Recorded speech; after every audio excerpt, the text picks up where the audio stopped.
Welcome. Let's take a look at our top story this hour. In a major turn of events, Pakistan Prime Minister Imran Khan has rejected the resignation of his top aide, Asim Salim Bajwa.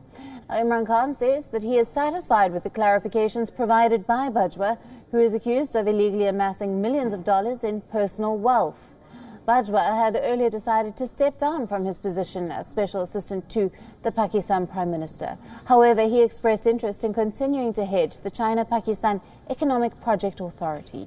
Even after offering his resignation, Bajwa continued to deny any wrongdoing. He claimed it was an attempt to damage his reputation in Pakistan. Now, questions have been raised over Bajwa's shady financial dealings after the publication of an investigative report by Pakistani journalist Ahmed Noorani. The report revealed that Bajwa's family is in possession of illegal assets worth millions of dollars in Pakistan and abroad.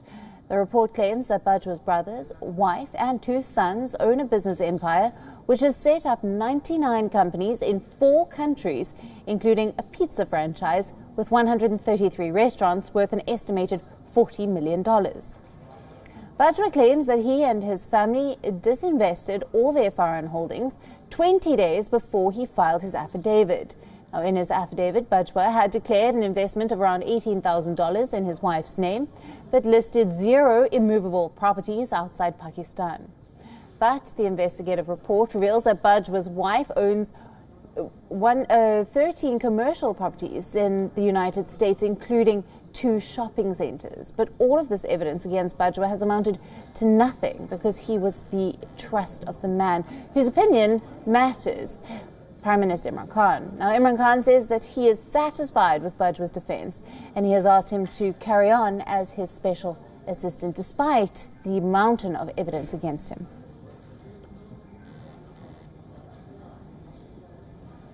Now let's take a look back at the corruption scandal surrounding Asim Bajwa. The Pakistani media began reporting on quote-unquote suspicious financial dealings of the Bajwa family. The report first appeared on Factfish and in an investigative website. It talked about the growth of the Bajwa family's business empire and how it directly matched the political rise of his retired army general. Now this is what happened. The website of the Pakistan Remittance Initiative, the PRI, was hacked. A picture of Bajwa and his family was put up on the website, and written in bold letters was this: "We will get the money back. It will be quite a task, we say, because the loot is worth millions of dollars." Now, according to the report, it all began in 2002, when Asim Salim Bajwa joined General Musharraf's staff. By 2008, his family had established 53 franchises of a pizza company worth an estimated $16 million. Now, besides this, it had registered 19 companies in the US, 2 in Pakistan and 4 in Canada. Then in 2009, Bajwa was promoted to the rank of Major General, and by 2011, his family had launched 25 more franchises of the pizza company worth $7.5 million. In addition to this, they established 5 companies in the US. Now, in 2012, Bajwa was elevated to Director General of the media wing of the Pakistani Army. In the 4 years that followed, the Bajwa family established 75 more franchises worth $22.5 million. Now, 34 companies in the US, 3 in Pakistan, and 6 in the UAE. Now, this is in addition to the commercial properties and 2 residential properties that were purchased for $3.1 million. Then, in 2017, Bajwa was promoted as commander of the Southern Command of the Pakistan Army, and in the last 3 years, the Bajwa family has established 21 new franchises worth $6.3 million, 16 new companies in America, 9 in Pakistan, and 1 more in the UAE. And it has bought 6 commercial and 2 residential properties worth $7.4 million. In his declaration of assets and liabilities signed in June as Special Assistant to the Pakistan Prime Minister, Bajwa declared an investment of just $18,000 in his wife's name. Now that is some 31 lakh Pakistani rupees. And he also declared that he and his wife have no immovable property or any business capital held outside Pakistan. Now, this is despite the fact that Bajwa's wife is associated with or is a shareholder in at least 85 of these companies. Now, how is he getting away with such blatant lies? The investigative website claims that the Securities and Exchange Commission of Pakistan is helping Bajwa with the cover-up. It says that the commission has specifically removed data related to the Bajwa family empire from its official website.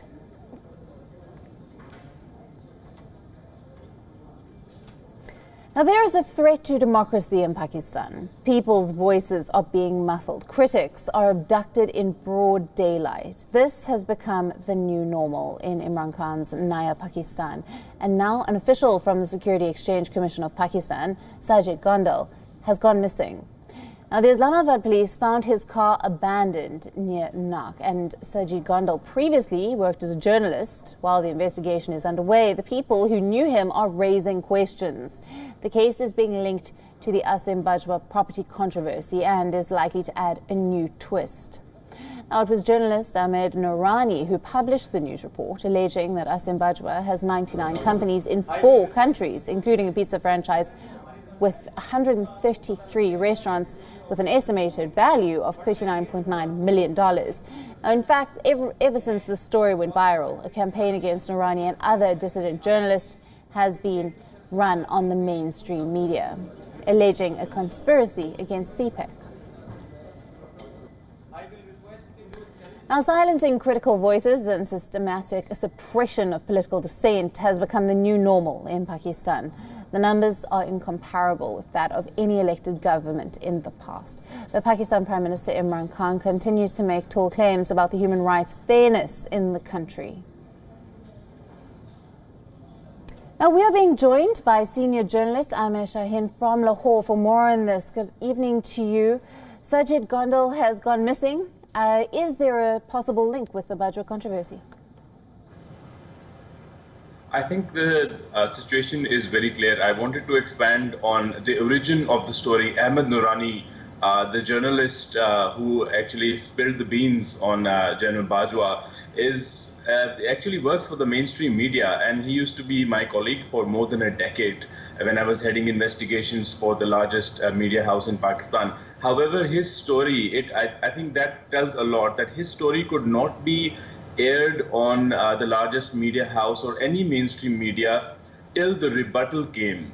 And till the rebuttal came, people through the mainstream media were not even aware of this story. This story was on Twitter and social media and on international channels, but the Pakistani media had completely blacked out this story till General retired Asim Bajwa came and he said that I rebut these accusations. However, he didn't provide any evidence, and he only mentioned the fact that his own legal experts and tax experts say that nothing has been done wrong.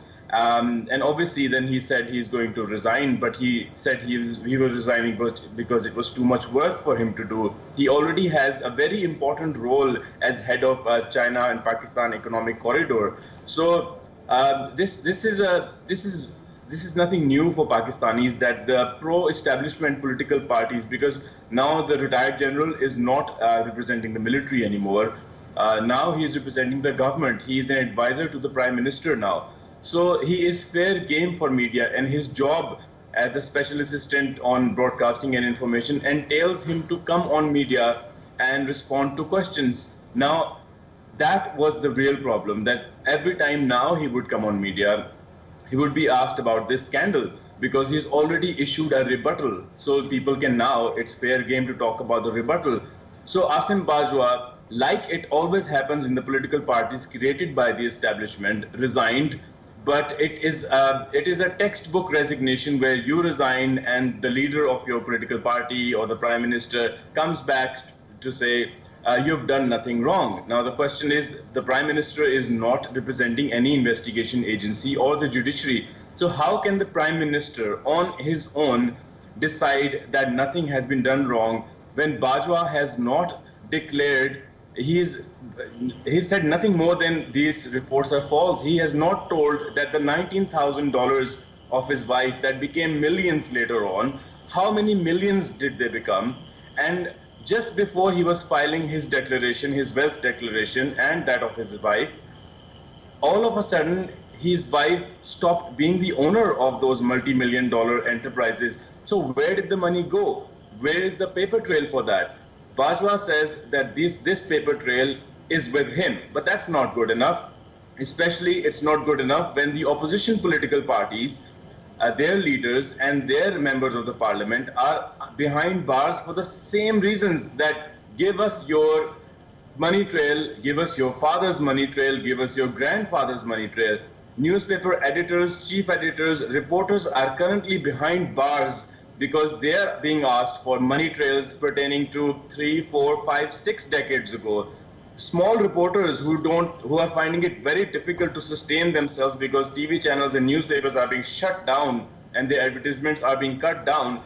Even those reporters, like myself, are being asked, for example, what were your personal belongings? Where did you buy your underwear from? Where did you buy your mobile phone from? Right. 7, 8 years ago. So there are two different kinds of rules that apply to ex-military men and those people who are the creators of the current government and other people who are fighting for democracy and freedom of expression. And Asim Bajwa's primary job as the DG ISPR, who was controlling the media from the military side, after retirement started now controlling the media from the government side. And the government understands that there's nobody better to control media and freedom of expression than somebody who has the army badge behind him. Right. And that's why the government also would not want him to go away. And then the media people will be less scared to talk about this issue and other issues. Let's not forget, there's a lot of corruption issues that have arisen during this government. And those people have been removed from their jobs, or they have resigned from their jobs, and they've been elevated to even much better positions. Right. So completely two different rules apply to military people and pro-military people and the rest of the country. Absolutely. And Amir Gondal, who has gone missing, previously worked as a journalist, and now some are saying that with cases like this becoming much more frequent in Pakistan, this could be a serious threat to the democracy there. The thing is, the military coups have been perfected in Pakistan. Before, they used to come in armored vans, carrying weapons, wearing uniform, climb over the walls and the gates of media houses and the state television and establish a military coup. Things have evolved and things have changed. Now, there's a de facto government. If you look at the cabinet, if you look at all the heads of all the institutions in Pakistan, a vast majority of those heads are retired brigadiers and retired generals.